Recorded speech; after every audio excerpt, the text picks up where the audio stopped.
নরবরে কাঠের সাঁকো যেন এক মরণ ফাঁদ। প্রতিদিন অন্তত ২০ গ্রামের মানুষ নিয়মিত যাতায়াত করেন জীবনের ঝুঁকি নিয়ে এই পথে। সাইকেল বা মোটর সাইকেল নিয়েও অনেক সময় ওই কাঠের ব্রিজ থেকে নিচে গড়িয়ে পড়ে যাওয়া হয়। গাইবান্ধার পলাশবাড়ী উপজেলার কিশোরগাড়ি ইউনিয়নের নয়ালডাঙ্গার চাউলডুবা বিলের ওপর নির্মিত এই সাঁকো জনগুরুত্বপূর্ণ। এই রাস্তায় কাঠের সাঁকোর উপর দিয়েই প্রতিদিন স্কুল, কলেজ, পড়ুয়া, ছাত্রছাত্রী সহ বিভিন্ন শ্রেণী পেশার মানুষ চলাচল করে। এলাকাবাসীর দাবি, এখানে একটি ব্রিজ নির্মাণ করা হলে মানুষের যাতায়াতে ভোগান্তি কমবে। তো এদিক দিয়ে যাতায়াত করতে অনেক মানুষ এই দুর্ভাগ্যের ভিতরে পড়ে যায়। কিছু মানুষ এখানে কি হয়, অ্যাক্সিডেন্ট হয়ে যায়। এই যে কাঠের ব্রিজ কখন যে ভেঙে পড়ে। আর শুধু এইটাই নয়, এর পূর্বেও এরকম দুর্ঘটনা এখানে ঘটেছে।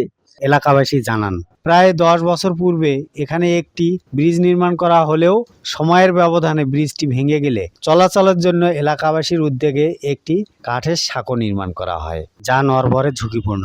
এমনকি যে কোনো মুহূর্তে ঘটতে পারে বড় ধরনের দুর্ঘটনা। খুব রিস্ক হয় চলাফেরার। এদের আমাদের যে আগে ছিল একটা ব্রিজ নষ্ট হয়ে গেছে, তারা ইচ্ছা করে ভেঙে দেয়। আমাদের বর্তমান খুব সমস্যার মধ্যে পড়েছে। কোনো গাড়ি ঘোড়া চলার খুব সমস্যা, কোনো ভ্যান চলার, শুধু মানুষেরা অন্য কিছু চলে না। কোনো বুদ্ধি না পায়া আমরা এখানে কাঠের ব্রিজ গ্রামের মানুষের সহায় সাহায্য করে তৈরি করছি, করে যাই হোক চলাফেরা করি। কোনো রকম চলাটা আমাদের খুব দুর্ভোগ্য। এক পাশে পলাশবাড়ি, অন্য পাশে ঘোড়াঘাটের রানীগঞ্জ।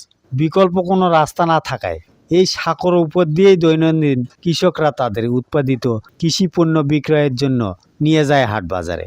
হাট বাজার, হাট, যে কোনো হাট, আমরা এই রানীগঞ্জ, ওসানপুর, আপনাদের হলো ভাদরিয়া, এই কয়েকটা হাট আমরা করি, কামদিয়া হাট করি।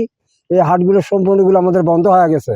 এলাকাবাসীর দাবি, গুরুত্বপূর্ণ এই স্থানে বড় ধরনের দুর্ঘটনা এড়াতে ও জনদুর্ভোগ লাঘবে ব্রিজটি নির্মাণ করা হলে গ্রামবাসীর যাতায়াত ব্যবস্থা এবং কৃষিপণ্য বাজারজাতকরণ সহ সাধারণ মানুষের চলাচল অত্যন্ত সহজ হবে।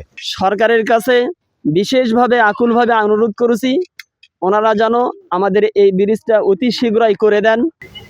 সোহেল রানা, মাধুকর নিউজ, পলাশবাড়ী, গাইবান্ধা।